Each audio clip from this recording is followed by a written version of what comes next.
بسم اللہ الرحمن الرحیم۔ تحقیق اصالت و فرعیت مصدر۔ اگلا افادہ بیان کیا کہ بصری اور کوفی اختلاف کرتے ہیں کہ فعل اصل ہے یا مصدر۔ کوفی کہتے ہیں فعل اصل ہے اور بصری کہتے ہیں مصدر اصل ہے۔ اصل اختلاف اس میں ہے کہ آیا فعل ماضی کو مادہ اصل اور مشتق منہ کہیں اور مصدر کو فرع اور مشتق کہیں، یا الٹ کریں کہ مصدر کو مادہ اصل اور مشتق منہ کہیں اور فعل کو فرع اور مشتق کہیں۔ تو کوفی کہتے ہیں کہ فعل ماضی مادہ اصل اور مشتق منہ ہے اور مصدر فرع، جبکہ بصری کہتے ہیں مصدر مادہ اصل اور مشتق منہ ہے اور فعل فرع اور مشتق ہے۔ بصریوں اور کوفیوں کا اختلاف ہے کہ فعل اصل ہے یا مصدر اصل ہے۔ کوفی کہتے ہیں فعل اصل ہے، بصری کہتے ہیں کہ مصدر اصل ہے۔ اصل اختلاف اس بات میں ہے کہ فعل ماضی کو مادہ اصل اور مشتق منہ کہیں اور مصدر کو فرع اور مشتق کہیں، یا الٹ کریں کہ مصدر کو مادہ اصل اور مشتق منہ کہیں اور فعل کو فرع اور مشتق۔ کوفی کہتے ہیں فعل مادہ اصل اور مشتق منہ ہے، مصدر فرع ہے اور مشتق ہے، جبکہ بصری کہتے ہیں مصدر مادہ اصل اور مشتق منہ ہے اور فعل فرع اور مشتق ہے۔ پس بصریان یہاں سے بصریوں اور کوفیوں کی دلیل بیان کی کہ بصری امر معنوی سے استدلال کرتے ہیں اور کہتے ہیں کہ مصدری معنی تمام افعال اور اسماء مشتقہ کے معانی کا مادہ اور اصل ہے، لہذا لفظ مصدر بھی مادہ اور اصل ہونا چاہیے، تمام مشتقات کا مادہ اور اصل ہونا چاہیے۔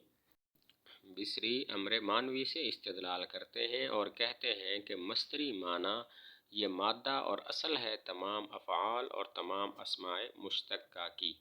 جب معنی اصل ہے تو لفظ مصدر بھی مادہ اور تمام مشتقات کا مادہ اور اصل ہونا چاہیے، لہذا مصدر اصل ہے۔ اور کوفی امور لفظیہ سے استدلال کرتے ہیں اور کہتے ہیں کہ اکثر مصدر تعلیل میں فعل کے تابع ہوتا ہے، فعل میں تعلیل ہو تو مصدر میں تعلیل ہوتی ہے، فعل میں تعلیل نہ ہو تو مصدر میں تعلیل نہیں ہوتی، اور تعلیل امور لفظیہ میں سے ہے۔ جب مصدر تعلیل میں فعل کے تابع ہوتا ہے تو مصدر کو لفظ میں بھی فعل کے تابع اور فرع ہونا چاہیے اور اس سے مشتق ہونا چاہیے۔ کوفی امور لفظیہ سے استدلال کرتے ہیں اور کہتے ہیں کہ اکثر مصدر تعلیل میں فعل کے تابع ہوتا ہے اور تعلیل امور لفظیہ میں سے ہے، لہذا مصدر کو لفظ میں فعل کی فرع اور مشتق ہونا چاہیے۔ تو اسی وجہ سے وہ کہتے ہیں مصدر تابع ہے اور فعل اصل ہے۔ جناب استاذنا المرحوم یہاں سے ترجیح بیان کرتے ہیں کہ کس کا مذہب راجح ہے، تو فرماتے ہیں میرے استاذ مرحوم کوفیوں کے مذہب کو ترجیح دیتے تھے، اور حقیقت بھی یہ ہے کہ قوی دلائل کوفیوں کے مذہب پر قائم ہیں۔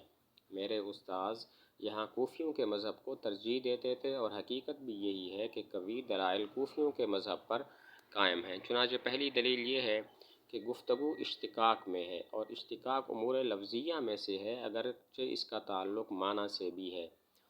گفتگو اشتقاق میں ہے اور اشتقاق امور لفظیہ میں سے ہے، اگرچہ اس کا تعلق معنی سے بھی ہے۔ تو اب لفظ ماضی اور مصدر میں غور کرنا چاہیے کہ لفظ ماضی مادہ بننے کے زیادہ لائق ہے یا لفظ مصدر، لہذا لفظ ماضی اور مصدر میں غور کرنا چاہیے کہ لفظ ماضی فعل ماضی لفظ ماضی جو ہے وہ مادہ بننے کے زیادہ لائق ہے یا لفظ مصدر۔ غور کرنے سے معلوم ہوتا ہے کہ لفظ فعل مادہ بننے کے زیادہ لائق ہے نہ کہ مصدر۔ اس کی وجہ یہ ہے کہ فعل ماضی کے تمام حروف مصدر میں پائے جاتے ہیں، لیکن مصدر کے تمام حروف فعل ماضی میں نہیں پائے جاتے۔ اس کی ایک وجہ یہ ہے کہ فعل ماضی کے تمام حروف مصدر میں پائے جاتے ہیں، جبکہ مصدر کے تمام حروف فعل ماضی میں نہیں پائے جاتے۔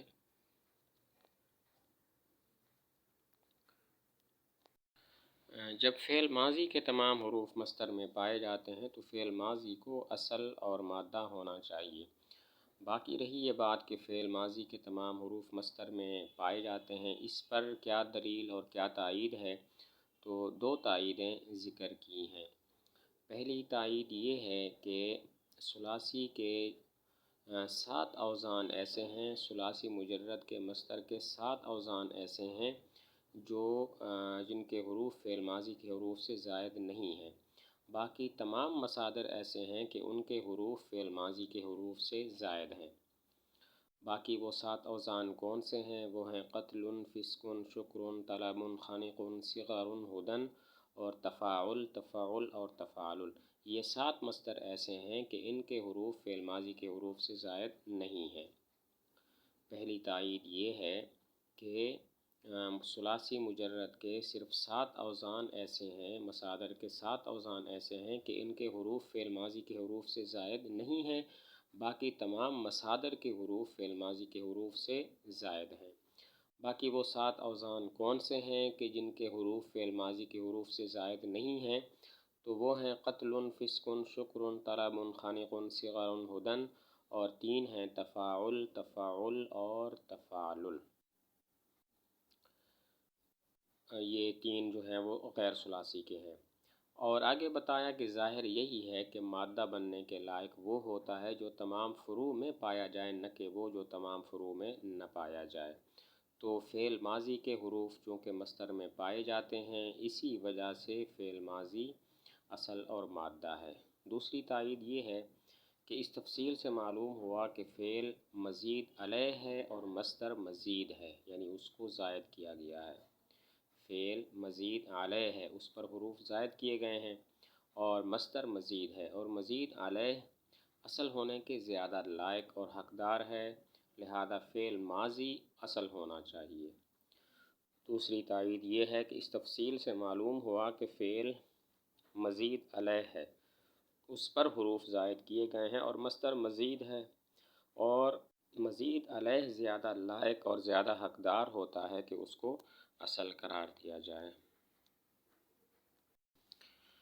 آگے ایک سوال کا جواب ہے، ہم تسلیم نہیں کرتے کہ فعل ماضی کے تمام حروف مصدر میں پائے جاتے ہیں۔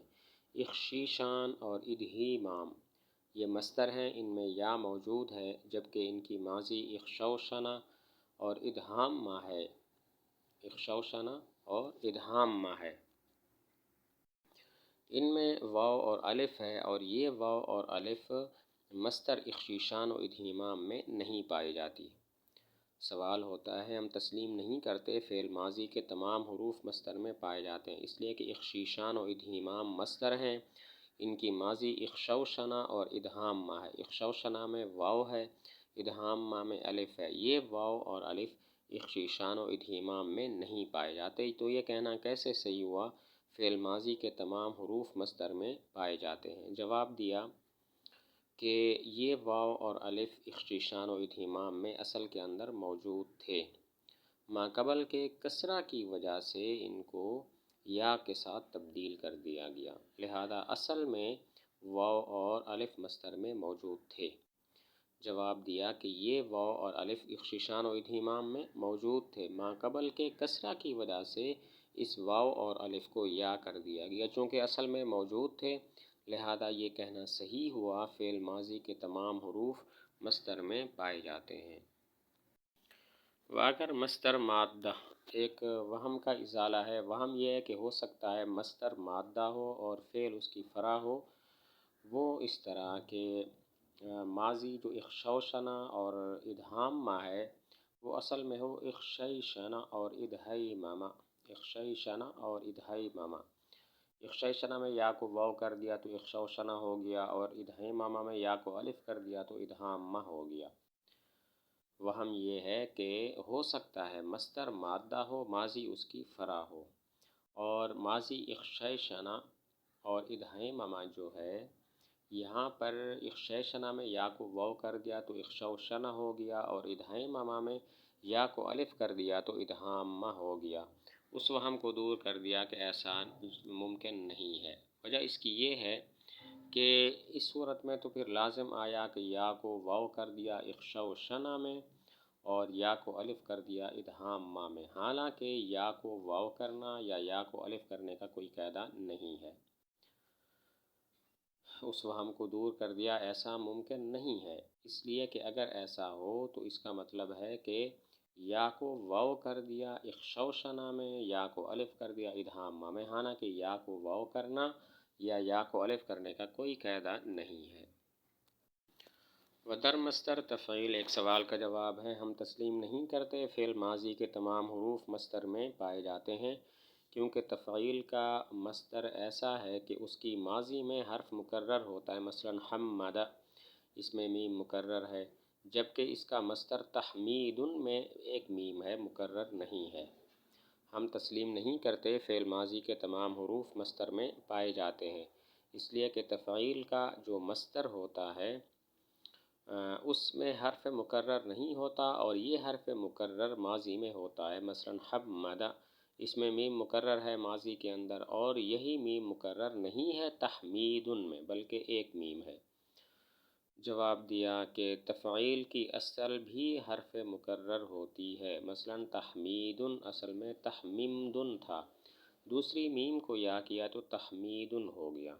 جواب یہ ہے کہ یا تفعیل اصل میں بھی حرف مکرر ہوتی ہے، مثلا تحمید اصل میں تحممد تھا، دوسری میم کو یا کر دیا تو تحمید ہو گیا، اور اکثر مضاعف میں ایسا کرتے ہیں کہ ثقل دور کرنے کے لیے دوسرے حرف کو حرف علت سے تبدیل کر دیتے ہیں۔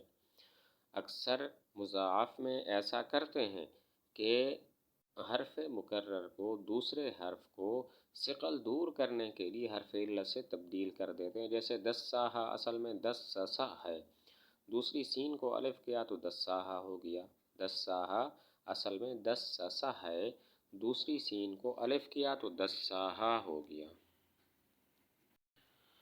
آگے پھر ایک سوال نقل کر کے اس کا جواب، ہم تسلیم نہیں کرتے فعل ماضی کے تمام حروف مصدر میں پائے جاتے ہیں، اس لیے کہ تبصرۃ، تسمیۃ، سلام اور کلام جو تفعیل کے مصادر ہیں، ان میں ان کے فعل ماضی کے تمام حروف نہیں پائے جاتے۔ قتال اور قیتال جو مفاعلہ کے مصادر ہیں، ان میں ان کی ماضی کے تمام حروف نہیں پائے جاتے۔ ہم تسلیم نہیں کرتے فعل ماضی کے تمام حروف مصدر میں پائے جاتے ہیں، اس لیے کہ تبصرۃ، تسمیۃ، سلام اور کلام جو تفعیل کے مصادر ہیں، ان میں ان کی فعل ماضی کے تمام حروف نہیں پائے جاتے۔ قتال اور قیتال جو مفاعلہ کے مصادر ہیں، ان میں فعل ماضی کے تمام حروف نہیں پائے جاتے۔ دو جواب ہیں، ایک اجمالی ایک تفصیلی۔ اجمالی جواب تو یہ ہے کہ ہم جو کہتے ہیں فعل ماضی کے تمام حروف مصدر میں پائے جاتے ہیں، مصدر سے مراد مصادر کلیہ ہیں، اور یہ جو مصادر آپ نے ذکر کیے یہ قلیلۃ الوجود ہیں، جن کا کوئی اعتبار نہیں ہے۔ عام طور پہ تفعیل کا مصدر تفعیل کے وزن پر آتا ہے، مفاعلہ کا مصدر مفاعلہ کے وزن پر آتا ہے، یہ تو کچھ اور ہیں۔ اجمالی جواب یہ ہے کہ ہم نے جو کہا فعل ماضی کے تمام حروف مصدر میں پائے جاتے ہیں، مصادر سے مراد مصادر کلیہ ہیں، اور جو مصادر آپ نے بیان کیے یہ تو قلیلۃ الوجود ہیں، جن کا کوئی اعتبار نہیں۔ عام طور پر تفعیل کا مصدر تفعیل کے وزن پر آتا ہے، نہ کہ تبصرہ اور تسمیہ، سلام اور کلام۔ اسی طرح مفاعلہ کے جو مصادر ہیں وہ مفاعلۃ کے وزن پر آتے ہیں، قتال اور قیتال اس وزن پر نہیں ہے۔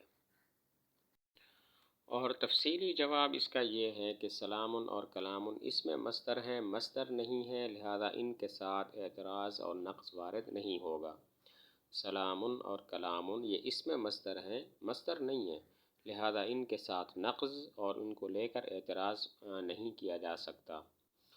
اور تفعیلہ مصدر کا جو وزن ہے یہ اصل میں تفعیل ہے، چنانچہ کہتے ہیں تسمیۃ اصل میں تسمیو تھا، یا کو حذف کر کے آخر میں عوض میں تا لے آئے تو تسمیوۃ ہو گیا، واو چوتھی جگہ پر واقع ہوئی اس کو یا کیا تو تسمیۃ ہو گیا۔ تفعیلہ اصل میں تفعیل ہے، چنانچہ تسمیۃ اصل میں تسمیو ہے، یا کو حذف کر کے آخر میں تا لے آئے تو تسمیۃن ہو گیا، واو چوتھی جگہ پر واقع ہے اس کو یا کیا تو تسمیۃن ہو گیا۔ اور قیتال میں بھی الف ہے جو قاتل ماضی کے اندر موجود ہے، پھر اس الف کو ما قبل کی کسرہ کی وجہ سے یا کر دیا تو قیتالن ہو گیا، اور قیتالن کا مخفف ہے۔ قیتالن جو مفاعلہ کا مصدر ہے، اس میں یا ہے، یہ یا اصل میں الف تھی جو ماضی قاتلہ کے اندر موجود ہے۔ اس الف کو ما قبل کے کسرہ کی وجہ سے یا کیا تو قیتالن ہو گیا، اور قیتالن کا مخفف ہے۔ تو ثابت ہوا کہ فعل ماضی کے تمام حروف مصدر میں اگرچہ تقدیراً موجود ہیں۔ ثابت ہوا کہ فعل ماضی کے تمام حروف مصدر میں، مصادر میں اگرچہ تقدیراً موجود ہیں۔